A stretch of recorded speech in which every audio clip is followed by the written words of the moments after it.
Johnny Fontana, Real World INFJ, back with another video. Right there in the background, we got Mark Charleston in Las Vegas. Unfortunately, I had to bring it back inside just because it was too windy. And while I was doing some videos, I had people in the background, which was annoying the heck out of me. So we're bringing it back inside. But however, I do have some B-roll for you that I'll be showing to you periodically, right, of the Vegas surrounding areas. So today, we're going to be talking about the INFJ myths, right? Or some of the myths that haunt the personality type that identifies with the INFJ. Now, before we get into that, I've been doing research, obviously related to these myths, okay? We're not going to debunk these myths, rather we're going to deconstruct them, okay? Assess them, analyze them, because I think that as INFJs we see things with multifaceted lenses, right? So upon doing the research, I realized that there's a lot of personal and moral digest, right, within the research material, and also just personal responses on forums and so forth and so on, which I find fascinating, right? So the three areas that we are going to discuss are: one, that INFJs don't like being INFJs, right? Is that a myth? No, but we're going to deconstruct that. Number two, INFJs aren't promiscuous. And three, INFJs don't cheat. Now, you know, with me, it's not just black and white, right? There are certain things in life that are black and white, but you know, with me, right, I'm going to provide a little bit of deeper analysis and provide context, right? Okay. Now, let me just also say that it's funny because as I'm doing research, okay, I'm looking at studies from various individuals, and here's what I'm actually noticing. I'm noticing, number one, that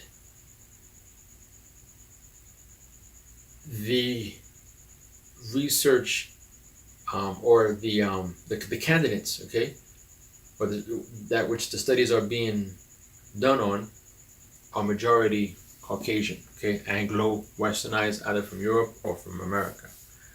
There are very few African American and other ethnic cultural studies, okay, as it pertains to the way that we think, physiological occurrences that determine, you know, how we act and so forth and so on. And I'm just finding that there's a lot of, as I said before, personal and moral digest. Like it's got to be something wrong with someone, or something is missing something in their life. Okay, so let's talk about the first one, which is INFJs don't like being INFJs. Okay. If you do some research online, you see that comes up a lot. A lot of INFJs say, man, I really just don't like being INFJs. Let's go ahead and deconstruct that. This, what I'm about to say, can apply to many different types of personalities. However, because we are internal, we are intuitive, okay, we see things from a different perspective, okay? So therefore we have a deeper understanding of certain things, which I think you will have a better understanding of the following. As INFJs, we live in, or we occupy, two states, okay? Inner state, outer state. Majority of us and individuals in life occupy the inner state. There are those who occupy the outer state. within these two states, there are two substates. Okay, let me explain. Within the inner state, the two substates are one, person who accepts who they are. Okay, they've been dealt cards and they said, you know what, this is what I am, this is who I am an INFJ, or I occupy this personality type, and I'm surrounded by these types of individuals who are S types, E types, T types, what have you, and I feel that I'm not gaining any grounds. So I'm going to accept my place, acknowledge who I am, and that's it, right? I'm not going to try to be proactive into pursuing anything. I'm just going to accept and apply and acknowledge whatever that has been given to me. Boom. That's one substate or substate. The other substate is someone who identifies with the INFJ personality type, understands and acknowledges who they are. However, they just keep going. Okay? It's not because they're so, aggressive in pursuing their dreams. It's just that they are just going through life. Just organically, naturally, they're just pursuing whatever interest that they may have. Okay? They go through ups and downs, the highs and lows. However, as they pursue these goals, okay, naturally, as anyone would, they then turn back around and say, you know what? Because of my experiences moving forward, I can now understand and better put into context my previous experiences. So, for example, let's say you were at a job, and let's say you were sheltered, right? Or you had some previous experiences in life, okay, that sort of held you back or is holding you back, okay, for whatever reason. And so now you approach, or you remove yourself from that situation and you move on. And you come into contact with new experiences and so forth and so on, and now you start to put things together, and now you reflect and you say, hey, back then and there, now I understand. Not only do you understand because you're able to connect the dots based on the new experiences and new influences that you've attained, okay? You are now better to understand the social dynamics better than those who you were with previously. So if you were at a job, you can say, hey, you know what? The reason why this person was doing this and this, that is because of this. And you say, that's that aha moment. So within the inner state, the two substates, one person acknowledges who they are and they just said, you know what, I'm not going to pursue anything. Those naturally, they just pursue, okay, just naturally. There's nothing, no extra motivation, it's just naturally. And they have the ups and downs, but they're the ones who, as they're going through life, they find themselves connecting dots and having more and more aha moments. So that's someone like me, right? As a child, I was sort of sheltered, okay? I wasn't exposed to a lot of the social activities that other lenient parents allow their kids, okay, to engage in, okay? So I was sort of sheltered in a way that I couldn't watch TV, I had curfew, I couldn't do certain things. I lived in a small town. After I moved from Queens, I was 11. So I grew up, in a way that there wasn't a lot of activity, right? So when I entered the military, I came across a lot of individuals who had, worked on cars with their parents, had, been into football games, had done all this stuff, so they were more socially adept, than I was. They had been involved in different things. They had experienced different things in life, where I was mostly sort of like a slow learner. Not slow learner, but it took me a while to get certain things. However, because of my new experiences and my new exposures and mentors and people teaching me things, I have a lot of aha moments, but after the fact. So it's not during these new experiences that I'm like, oh man, I see it. It's going forward. However, because now I'm able to now attract and I'm able to learn quicker as I get older, when I approach new experiences, these aha moments come not necessarily after, but during. But it still takes me a while. However, after 20, 30 years, you then are able to now take all this information and pass it on. So that's what I feel that my life's purpose is. And it's just recently that I actually thought about this, okay? Someone would just say, what's life's purpose? I really don't know the end goal, the ultimate life purpose, but I know that for me, it's whatever I get myself into, whatever cultural interest, whether it be dance music, whether it be dancing, whether it be DJing, MBTI. My job, my purpose is to basically do as much research and sort of relay all that information. So on a social level, and relay it back to others so that they can become informed and so forth and so on, because I cannot just hold all this information for myself. So whether it be me getting involved in leadership positions and having to overcome some of the doubts, some of the feelings of anxiety, of dealing with A-type personalities versus, A-holes and so forth and so on, learning how to deal with them, learning how to sort of break them down to my level so that they can now, I have to then teach that. So that's what I'm doing here. So that's the two states, the inner state, and then you have the two substates, which is one who just accepts and the other one who just naturally goes on, but has a lot of aha moments in order to make sense of what that person learned, okay? And then can be able to just like our FE and our SC just working together, and to be able to internalize everything and be like, right?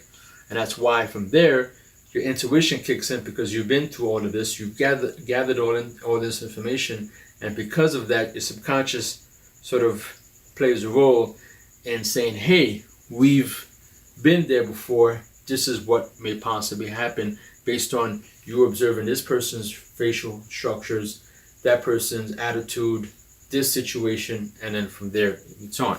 So that's the inner state. The outer state now. Outer state is now very interesting because it requires a higher state of being that most of us don't have. So you take like a Gary Vaynerchuk, okay, LeBron James, Rafael Nadal, or even like a Ben Shapiro. Okay, and the only reason why I say Ben Shapiro, not because he's conservative or because I'm conservative, just because of he's very popular and because he started young. So you take all these, and what do they all have in common? They started out young. Gary Vaynerchuk had his first sales of lemonade when he was 6 years old. He had $47,000 when he was 14 years old selling baseball cards. Somewhere around fourth grade, I realized that Saturn was not going to impact my life, and I didn't care about it. And so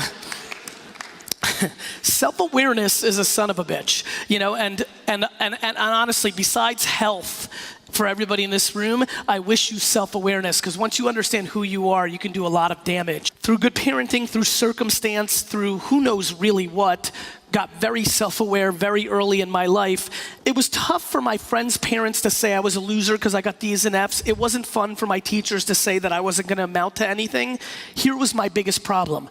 I was 13 years old. I was making $3,000 a weekend selling baseball cards. I had $47,000 in cash under my bed, and I wasn't selling weed. I thought I was amazing. LeBron James entering the league at 18 years old, 17 years old, scoring 30 points on his first game. Rafael Nadal winning the French Open, I think, at 17 years old. So that's the outer state.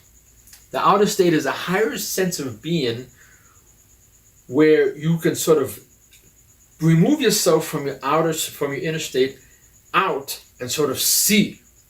And just this ability now to just sort of like have like a bird's eye view and understand what's going on, be able to dominate the personality types around you. Not in a forceful way, but in a way that you understand and you're able to now navigate and maneuver, because that's that higher state of intelligence. As it relates to social dynamics, understanding where people are, what they do, how they function, not necessarily as it pertains to mechanical skills or this, that. It's all social. That's why Gary Vaynerchuk, as an ENFJ, when he was younger, he understood, he had that higher state of being. So he was able to see individuals, he understood where people's minds were, and it's a gift. It's not, has nothing to do with DNA. It has nothing to do with what was passed on. It's a gift. And he has it. Very few people have it. But that's the outer state. Now, just like him, you have others who now pursue that. So you have individuals who may have been INFJs, who may be introverted, who may have been very whatever. But because they're in that higher state, they can see from above and they can see beyond the tunnel. They now take on a different role, take on a different personality.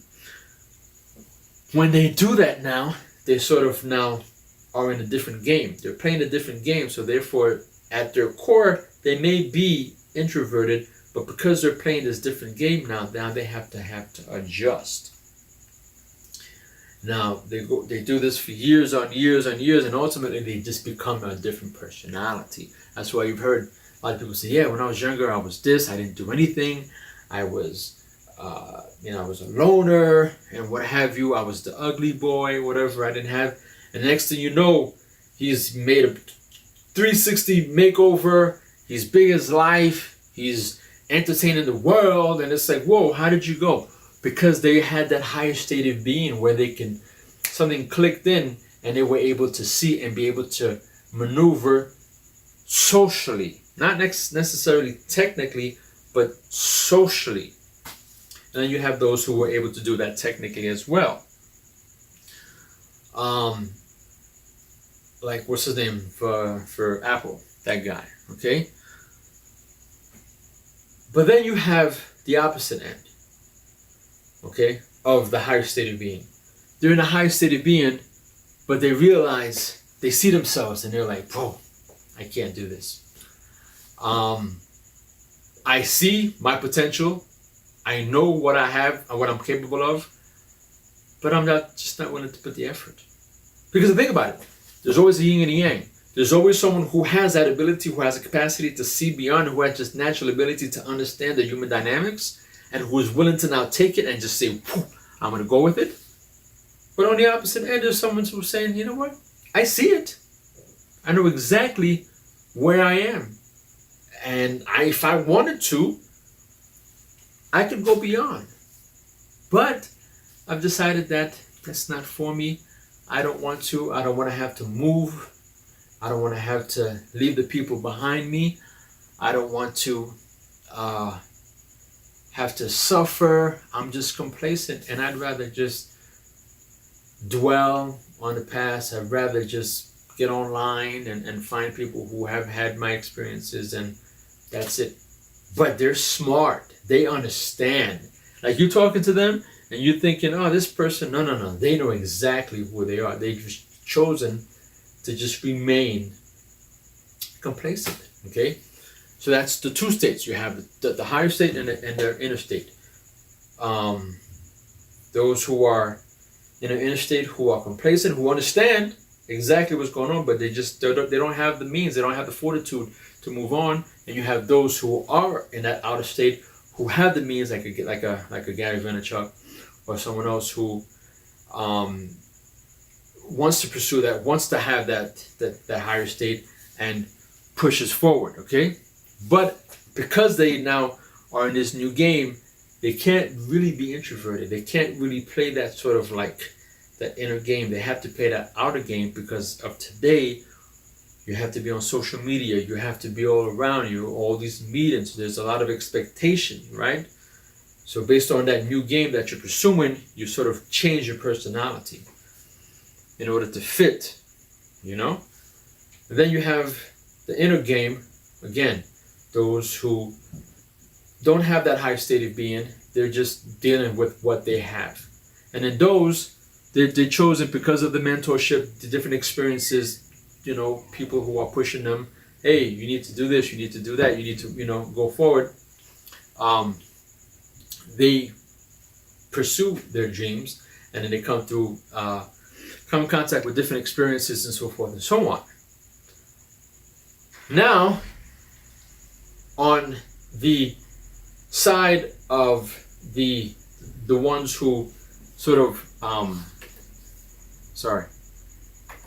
the ones who identify with the complacent side, okay, they're the ones who often say, you know what, I really don't like being an INFJ, especially the ones who have that higher state, because they say, you know what, I really don't like being an INFJ, because they understand, they know the limitations of being an INFJ. And because they know that limitations, they either choose to move forward and bounce to another personality type in order to fit that new game and to pursue their dreams, or they say, you know what, I really don't like being an INFJ because here's my limitations, here are the cards that I've been dealt, and this is what I'm going to deal with. You see what I'm saying to you? Same, both states, the inner state and outer state, experience that. Just the difference is that there's a high level of consciousness. It's like an awakened consciousness from the outer state. They both understand it. One decides that they're gonna go ahead and just pursue their dreams and move away from that core state of their personality that they identify with. But once you get them alone, you can sort of like be like, hey, you're really soft, you're really this, whatever. Yeah, but you know what? Because I'm involved in this, I have to put on this different persona. I have to be a little bit hardcore. But I'm really a loner. I'm really a soft guy, like my father. When he's out, he's got to meet with all these people, with the ambassadors of different countries, because he used to work for the UN, so he's got a lot of connections in his consultation business, deal with a lot of Russians, has to, bring them to dinner and all these whatever. But the guy's a loner. The guy loves being on his own. He'll go to the movies on his own. You see what I'm saying to you? But that's when you get him here. But when he's in his element, you would never tell. The guy loves to party. He throws parties and so forth and so on. When we're younger, he threw parties all the time. Like once, for every other month, he had a party at the house. He would rent the dance floor, and downstairs, and then we'd have the DJ and pool in the back and big party. Yeah, the guy's a loner. Yeah, so I'm saying to you. So sometimes it's just one of those things. So yeah, so it all depends on the individual. And both states, you can have individuals, claiming to not want to be INFJs, but it's mostly those who are just remaining in that complacent mode, which is fine. Nothing wrong with that, right?